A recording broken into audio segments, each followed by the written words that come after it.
everyone, it's Kalina here, and we're in for episode 3 of Monster Loves You. So, previously in our last 2 episodes, we started out as a slime and then a monsterling, and now in our last episode, we were a adolescent, and now we're an adult. So far, we've been a very kind monsterling, where we've helped to heal some people, or people, monsterlings, and we've gained some respect because of that. Let's continue our adventure.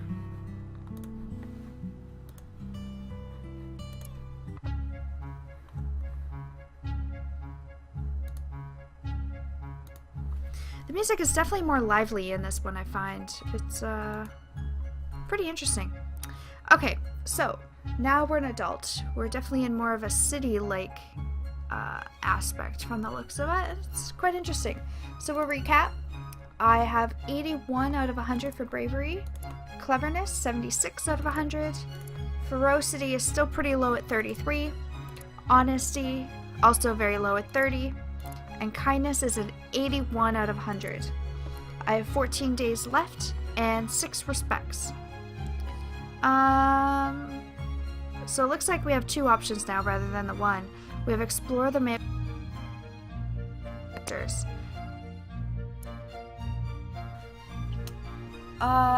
We've got our 3-headed goat, a few different expressions, some footprints. Let's do the surprise face. You spy a wolf pacing outside a small wooden cabin. From within the building, you hear bleating of goat kids. Watch the wolf, work with the wolf to get the goat kids, and attack the wolf while his back is turned. Let's watch for a little while. He's trying to get in, but the goat kids have barred the door. Let's try and attack the wolf while his back's turned. He hears you and bolts. Chase him down. That's really loud in my ears. You give a good chase, but only manage to snag his tail away before you run out of steam. Nuts. No, the tail, a bit grisly, but still not a bad meal. Alright, let's politic with the monsters, something different. So sly face. That's an attack, it looks like. Point finger, snake. Door. Let's do the rock. You sit with Nash and Glob Claws on a tattered red blanket, eating cookies and talking about artifacts. What are artifacts? Artifacts are human-made objects. Many monsters collect them. All garbage cans in Omen are collected from one human bus stop. Some artifacts are interesting, some can be dangerous. Alright, let's continue our discussion. Globclaw's sighs. I really like artifacts. I want a nice big collection, but it seems like I can never find any good ones. You and Nash exclaim glances. Nash runs a claw along the handlebars of her little scooter. You both know some good spots. Tell Globclaws about the good spots, or keep mum. You can always help her in other ways. Let's share. You open your mouth, but gasp as Nash kicks you hard. Nash whispers, "That'll be less stuff for us. I don't care if you have less stuff if I do, but you're in big trouble." She pokes you with her claws to make a point. Let's tell her anyway. Globclaws clicks her pinchers happily as she does a little dance of thanks. She scuttles off into the woods to check out the places you described. Nash? Nash makes good on her promise of big trouble, in the form of a thorough drubbing. You claw back to your home, exhausted and bleeding. Why didn't I fight back? It almost seems better if I would have fought back. Alright, let's explore. Let's get a surprise face. A pack of monsters set out to capture honeyed bees, a special swarm that carries its hive along with the small pieces. The very sweet odor of rich honey is everywhere along the forest trails. Homeward! Onward! Not homeward. Blistry says, me first! And I'm not sharing either. It's every monster for herself today. Nash nods and flexes her claws as everyone splits up. Lurk where the swarm is likely to pass, then pounce. Lunge into the largest part of the swarm and grab a honeycomb, but only if it's safe to do. I think let's watch and then approach. You take a nap in the shadow of the thickest part of trees. Awakened by the approach of buzzing wings, you jump into the swarm and escape with delicious honeycomb. Hey, I got more respect. Will politic. Pointing fingers. You show your newest collection of human artifacts to your neighbors. They seem suitably impressed and listen in. The truth is, you just found them in the woods, but everyone seems so interested it would be a shame to let them down. Monsters do love a story, so you could stretch the truth a bit. To human? Just a little lie to keep things interesting, or the straight truth? Let's just do a little lie. Big tales are always fun. You tell how a talking fox, those nuisances are everywhere lately, tried to beat you in a riddle contest with the artifact as a prize, and I won the prize by biting his head off. How do they react? Everyone seems to believe you, and they nod in admiration. More respect, yes! Let's try politicking again. Door. You hear a cry from a nearby hovel. What's happening over there? SAS White, a new adolescent, doesn't understand how the windows in her hovel work. She trapped her paws under a heavy pain. Free her from the window or leave her there, she'll chew off her arm eventually. I'm known for kindness, so let's help her. You walk over and take a look. This should be easy for a grown-up monster like you. Lift the window to free SAS White, or scare her a little to teach her a lesson and break the glass. Let's just help her out. SAS White seems afraid of you, but these things happen. She thanks you for releasing her from the window. You notice that a small crowd has gathered. Tell her her arm will heal on its own, or help heal her, and we'll help heal her. You tend to SAS White's bruise with a salve made from flowers and mushrooms. Soon she feels no pain at all. The crowd applauds your helpfulness, and I got 10 respect for that. Looks like my kindness, my kindness is maxed out. Honesty is 44, it's going up there. Ferocity, 42. Cleverness, 76. And bravery, 93. Alright, let's explore. Paw print. You and Nash encounter the Proud Bear.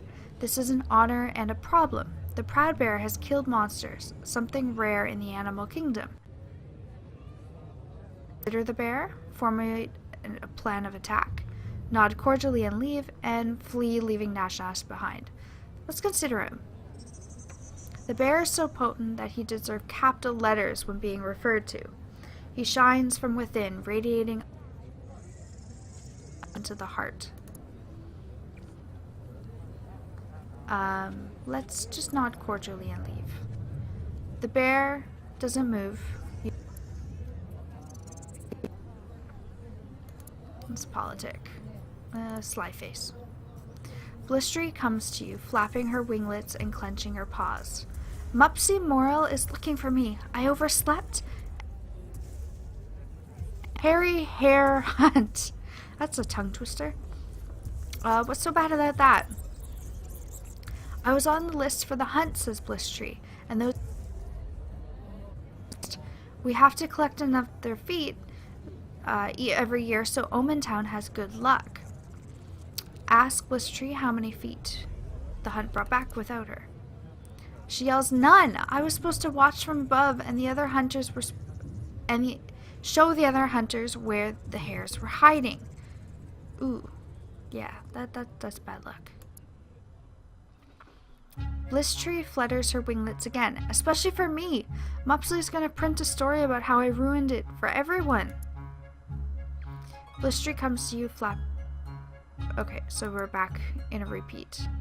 Blistery suddenly leaps to the top of the garbage can, spreads her winglets, and glides away.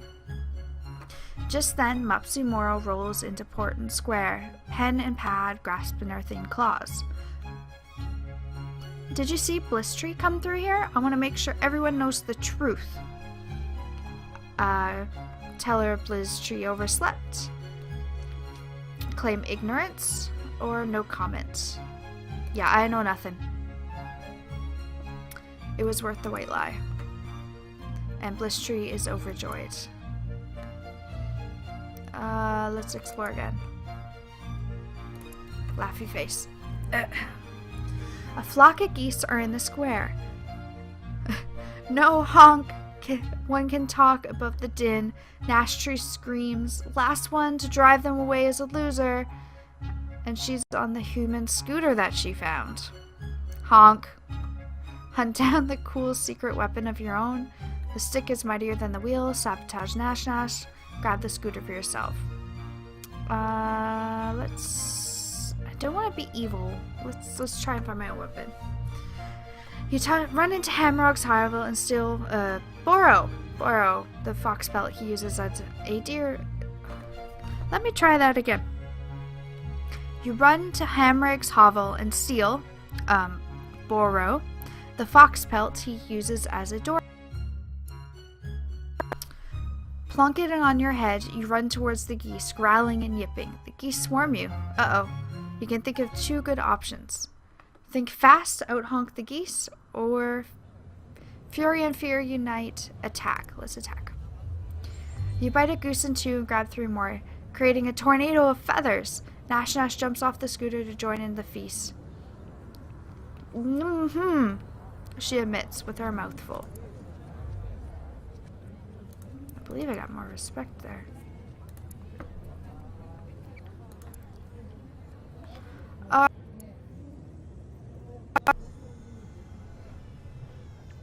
A squirrel hops into a pool of sunlight, bright-eyed and bushy-tailed, ready to bury nuts and make something of itself.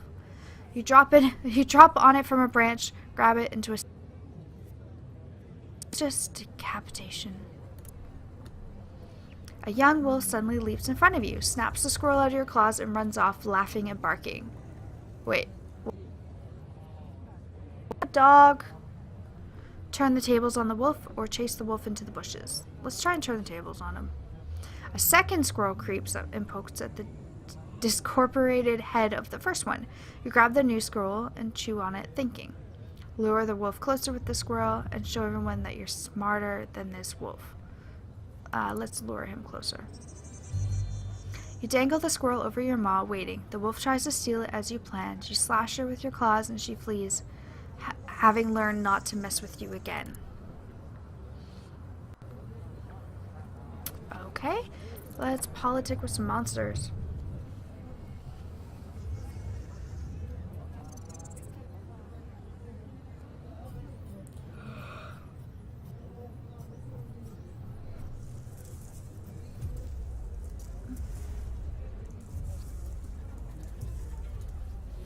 Alright. Pouncing. Monsters are gathering around the skull pole. They invite you to dance with them. The skull pole? A few monsters die without dissolving themselves in the communal spawning pit. Oh, okay. Other monsters save the heads of the deceased and hang them on the skull pole. The skin and flesh turn to slime, eventually leaving only bone. Let's just watch them dance. You observe the solemn dance for a while. Each monster bows to every skull while circling with the quiet dignity. Then they end with a great howl. Definitely interesting. Let's politic. Snake. The snake moon is rising in the sky. It's time to gather snakes for the ritual. Snake moon? Sometimes the full moon has shadows in it, and that's got to mean something. Monsters celebrate these shadows with snake soup. Alright. Other monsters shall bring plenty of snakes. Stay home and let them all do the work, or let's set out and gather snakes. Let's gather some. You wander the fields near Whale Mist. It's easy to catch snakes, but every time you reach for another one, some squirm out of your grasp. Most of your snakes are actually getting away. Not anymore. They're not. Kill snakes as you catch them, or keep catching them alive. Oh, well, they don't. They're being made into soup, so they really don't have to be alive. You come home, the ritual, with 10 snakes draped around your shoulders. Greet the other monsters with your snakes. Many other monsters brought live snakes, but they let you put the dead ones into the scaly cauldron. The monsters gather around the cauldron. Prufrock scrapes 2 sticks together to light a fire. Much rejoicing. Let's explore. Frowny face. You scoop a big fish from the forest stream. As you're about to bite into it, it says, "Wait, wait, wait! I'm magic! I can grant you a wish!" Sounds legit, believed the fish, or dispute the spurious claim. Let's dispute. All I wish for is something to eat, you snarl, and the fish realizes what you mean as you bite into it. Let's politic. Your neighbor, the elder monsters, Elia, walks slowly in the direction of the brood cave. Elia who? Watch her or follow her. Let's find out who Elia is. She's one of your next door neighbors. She's much older than you, months and months. She has tough scales and eyes of several different colors. Let's follow her. She passes down the road. Some of the elders nod to her, and then they go into her hovel and start smashing things. Ask the elder what's going on, or it's none of your business. Let's ask what's going on. Greed Blitz stops tearing apart Elia's dining room table and says she feels herself beginning to dissolve. She's going to go release herself and become one with the slime in the spawning vat. What happens when monsters dissolve themselves? Join the monsters clearing her hovel and run after Elia and thank her for her contribution. Let's find out what happens. Monsters who get to a certain age either settle into their personality and shape forever, or they let themselves become one with the slime from which they came. Their personality can have the effect on future generations of monsterlings. Let's run after her. You're going to be remembered, Elia, and we'll see a bit of you in every monsterling from now on. Elia wipes a slimy tear from one of her smaller eyes and sniffs. Let's give her a hug. You hug Elia. She squishes. Her body is already starting to break down and dissolve. She breaks away, smiles one last time, and walks quickly towards the brood cave. You'll never see her again. Oh, that's really sad. Really sad. One day left to explore. Or politic. Let's try politicking one more. You look over your garden. Garden? Wait, I have a garden? Most hovels have gardens. Many monsters don't care, but some like to show off their herbs, spices, and flowers. Well, how's mine looking? There are so many rocks there. Even if you don't feel like planting things, it looks bad. Those rocks have got to go. Stupid rocks. Kick one. Start digging. Forget it. I'll be one of those monsters who doesn't care about the garden. Let's dig. All this work is a lot harder than you expected. You're not a natural digger like Molefoot or Shovel. Shovels? Keep at it. Do all the work yourself or take a break. This is hard. Let's work. Let's hard work is good for you. You dig. It's hard, but you eventually get better at it. Alright, let's keep digging. When you're done, the garden looks much better. All that digging turned over the earth, too. That's probably a good thing. The spine doctor, out for a stroll, stops to compliment your work ethic. I got 10 respect. You're not sure what ethic is, but she always talks like that. Alright, let's explore. Oh, you're growing old, my friend. Your body is very soft and you drip slime everywhere you go. It's getting hard to leave your hovel. Let's go see the doctor. The doctor tells you that your time is almost up. You'll soon reach the end of adulthood, and you'll either ascend to elder status or dissolve into slime. What happens to when monsters dissolve? Their bodies melt to the spawning vat, where their memories will nourish the minds of new generations. What happens if to ascend of monsterhood? Can the doctor do anything to stop the process? There's a treatment that might prevent your dissolution.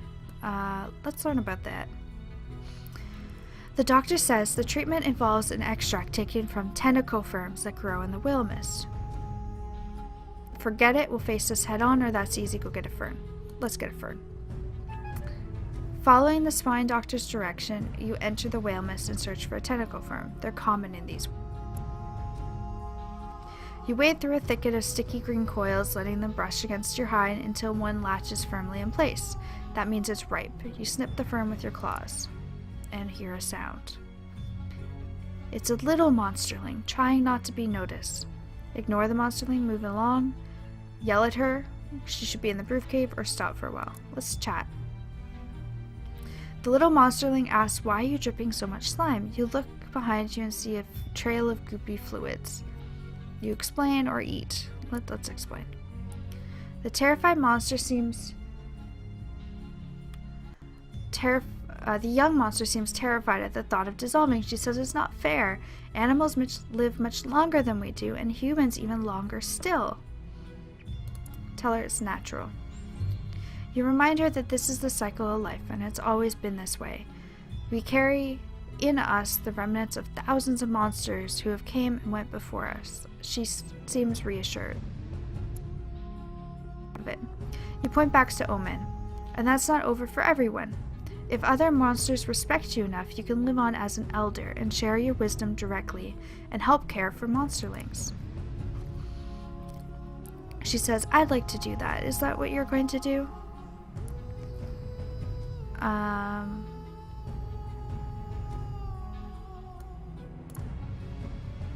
You explain they have a few more things to do, and then you're going to the spawning vat. You return to the spine doctor with the tentacle worm. She takes it from you. Watch her take the medicine. Let's go home. The doctor smiles as you turn to leave. So you've accepted your fate. I think that's the best. Now to the doctor and go. A group of elders is waiting at the door of your hovel. They've seen your drippings. They know it's time for you either to dissolve or ascend. Refuse to go to them to dissolve or become an elder, and ask for them to come back later. Let's go see what I can do. The elders of Omen surround you at the spawning vat. They've built a fire beneath a small cauldron. Your body is squishy and damp. Examine the cauldron. Be tested. Try to ascend to the elder status. Dissolve, become with the spawning vat, or last chance to run, flee into the wilderness. Let's examine the cauldron. The rusty iron cauldron smells of electrical fluids and herbs from the whale mist. It's empty now, but it will soon hold. Let's be tested. A masked elder comes forward. She says, it's time to decide. All the other elders growl and snarl. The masked elder claws herself. 3 drops of liquid splatter against the hot cauldron. Hot bottom of the empty cauldron. Thick vapor rises into the air. Let's just listen. The elder asks, who has already decided the fate of this monster? A few elders approach the cauldron and add fluid to the collection. The liquid begins to bubble. The masked elder has placed 5 flat stones on the ground before you. Choose one. Chance will guide your claw. Let's look at the stones. Each stone is stained with old blood and polished by the touch of many a paw. You can't tell one stone from the other. Let's pick a stone that looks good. As you reach for the stone, some shrieks in the distance. All eyes turn in that direction. You realize you can peek under the stones if you're quick. Let's not cheat. You wait a moment and the shrieking dies away. All the others turn back to watch you. Let's choose our stone. The other side of the stone is etched with a crude glyph.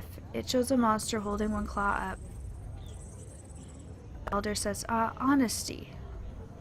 But you have just passed that test. Let's choose the next stone. The other side of the stone is etched with a crude glyph. It shows one monster kneeling beside another injured monster. The masked elder says, we will test you for your kindness. A huge elder carries another monster close to the cauldron. The other monster is half melted and hard to recognize. It's Nash, or what's left of her. She's begun to dissolve just like you, and her condition is far advanced. What's going to happen to her? The masked elder says, violent. There is a place for pure ferocity in the world, but it must be tempered with other qualities. Regard Nash's increasingly gelatinous body. The elder says, see her eyes? They're seething with pure rage. Perhaps you can calm her before the end. Requires high kindness, or risk your own life to save hers. Nash growls and lashes out at you. Her claws might be weak, but they're only part of her that's still strong. You bleed. Ignore the pain and speak soothing words to her. You lean close, wincing slightly as she draws a new line of red on your hide, and hold her tightly. Appreciatively, she ceases her struggles. The other elders nod in approval. Goodbye, Nash. The huge elder picks up the now unresisting Nash and gently releases her. Walk unsteadily to the cauldron. You hold the cauldron, which contains the pretentious infusion. It's heavy. Look into the cauldron, or drink the infusion. Let's look. It's half blood, half slime. At least some of the elders support you. Alright, let's drink. See what happens.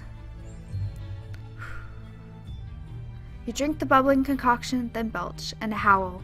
Your body solidifies almost instantly. You are an elder now. Whew. Alright, so I have 92 brave, 100 clever, 66 ferocity, 49 honesty, and 100% kindness, with 53% respect. You are now an elder. You're welcome in Snack? Sure, let's go with Snack. The oldest of the monster towns. In this stage of life, you'll play your cards right. You'll be able to affect both the way monsters view humans and vice versa. Use your powers of persuasion wisely. Alright guys, so I'm going to call it here. And we'll continue this on in the next episode. Hope you enjoyed. Have a good day.